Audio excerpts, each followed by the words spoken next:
सुप्रभात विद्यार्थी मित्रों, कैसे हो आप सभी? ठीक हो ना? चलिए आज हम पढ़ेंगे पाठ 6 के अंतर्गत विशेषण, व्याकरण के अंतर्गत विशेषण।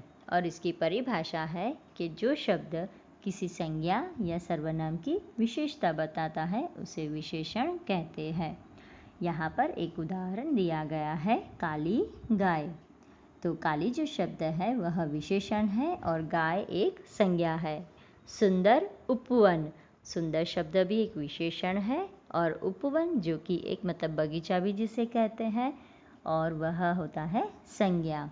चलिए देखते हैं विशेषण के प्रकार। तो विशेषण के बच्चों 4 भेद होते हैं। पहला है गुणवाचक विशेषण, मतलब हम जिसे कहते हैं कि एडजेक्टिव ऑफ क्वालिटी। फिर दिया है कि परिमाणवाचक विशेषण, एडजेक्टिव ऑफ क्वांटिटी। संख्यावाचक विशेषण, एडजेक्टिव ऑफ नंबर्स। सार्वनामिक विशेषण या संकेतवाचक विशेषण भी कहते हैं, डेमोस्ट्रेटिव एडजेक्टिव। चलिए गुणवाचक विशेषण की परिभाषा देखते हैं। तो गुणवाचक विशेषण तो जो शब्द किसी वस्तु, व्यक्ति के गुण, दोष, आकार, अवस्था, स्थिति, स्वभाव, दशा, दिशा, स्पर्श, गंध, स्वाद आदि का बोध कराए उसे गुणवाचक विशेषण कहते हैं। इसके उदाहरण के रूप में जैसे कि हम ऐसे शब्द प्रयोग कर सकते हैं, काला, गोरा, अच्छा, सुंदर, बदसूरत, ऊंचा, लंबा, मोटा, तेज, बूढ़ा। ये सारे शब्द हम गुणवाचक विशेषण में प्रयोग करते हैं। फिर है परिमाणवाचक विशेषण। तो वह विशेषण जो अपने विशेष्यों की निश्चित या अनिश्चित मात्रा का बोध कराते हैं, मतलब इसमें नाप, तोल आदि वस्तु का बोध कराते। वह कुछ निश्चित मात्रा में होती है, कुछ अनिश्चित मात्रा में होती है, उसे परिमाणवाचक विशेषण कहते हैं। जैसे इसके भी 2 भेद होते हैं बच्चों, निश्चित परिमाणवाचक विशेषण और अनिश्चित परिमाणवाचक विशेषण। अनिश्चित परिमाणवाचक विशेषण में हम कह सकते हैं जैसे 2 लीटर, 20 किलो, 10 किलो आटा। और अनिश्चित में हम कह सकते हैं थोड़ी चीनी, थोड़ा सा दूध, थोड़ा तेल। वह वस्तु की अनिश्चित परिमाण बताते हैं, मतलब उसका जो बोध होता है वह अनिश्चित होता है, वह कितने प्रमाण में है वह बताते नहीं है। और निश्चित में बताया जाता है उसकी प्रमाणता, जैसे मैंने समझाया कि 20 किलो आटा, 10 किलो गेहूँ, ये होते हैं निश्चित परिमाण। आइए अब देखते हैं निश्चित परिमाण की परिभाषा। तो जहाँ नाप होता है, तोल या माप निश्चित होता है, जैसे कि 1 किलो दाल, 2 मीटर कपड़ा। और अनिश्चित में होता है कि जहाँ नाप, तोल या माप जो होता है वह अनिश्चित होता है, जैसे कि कुछ पैसे होते हैं। इस तरह से देख सकते। संख्यावाचक विशेषण। तो संख्या के संबंधी विशेषता बताने वाले शब्दों को संख्यावाचक विशेषण कहते हैं। तो बच्चों इसके भी 2 प्रकार होते हैं, उपभेद जिसे कहा जाता है, निश्चित संख्यावाचक विशेषण और अनिश्चित संख्यावाचक विशेषण। निश्चित में हम कह सकते हैं जैसे 10 रुपये, 2 किलो आलू।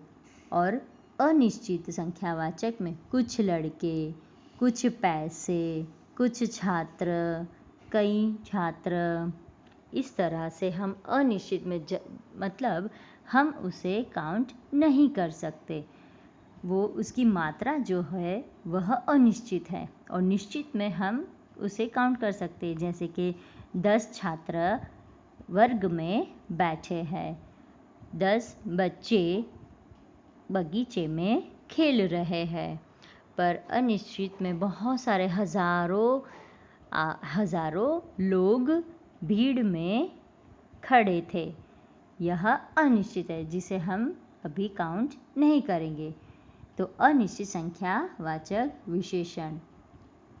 जहाँ संख्या निश्चित हो, जैसे कि 3 कलम और 4 किताब, और अनिश्चित संख्यावाचक विशेषण में जहाँ संख्या अनिश्चित हो, जैसे कि सैकड़ों छात्र और अनेक बालक। चलिए देखते हैं सार्वनामिक विशेषण। वह सर्वनाम शब्द जो संज्ञा शब्द से पहले आकर उसकी विशेषता बताते हैं उसे सार्वनामिक विशेषण कहते हैं। उदाहरण दिया है यहाँ पर, कितने प्रश्न हल करने हैं, या तो फिर कह सकते हैं कि वह व्यक्ति, उस घर में कितने लोग रहते हैं, उस महिला का नाम क्या है, वह व्यक्ति क्या कर रहा है। तो मतलब कहने का अर्थ है कि सर्वनाम शब्द संज्ञा से पहले आता है और उसकी विशेषता बताते हैं, उसे सार्वनामिक विशेषण कहते हैं। चलिए अब पाठ 6 में जो देखा आपने भाषा सज्जता, जैसे कि विशेषण के रूप में, तो आप इसे व्याकरण की नोटबुक में दिनांक डालकर लिखेंगे।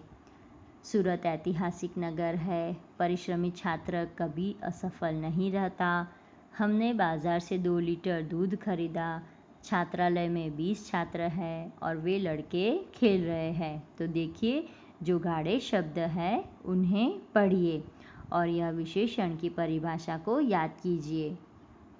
इसके बाद है पेज नंबर 42 पर विशेषण और उसके प्रकार मैंने समझाए हैं और यहाँ पर उसके उत्तर भी मैंने दिए हैं। ओम चतु लड़का है गुणवाचक विशेषण, तो इसको भी आप हिंदी की व्याकरण की नोटबुक में लिखिए।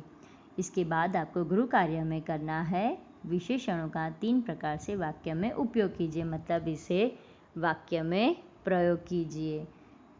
तो बच्चों विशेषण आपको समझ में आया होगा और उसके प्रकार भी आपको समझ में आए होंगे। तो आज आपका गृह कार्य पूर्ण कीजिए, अगले तास में मिलेंगे। तब तक घर पर रहिए, सुरक्षित रहिए। धन्यवाद।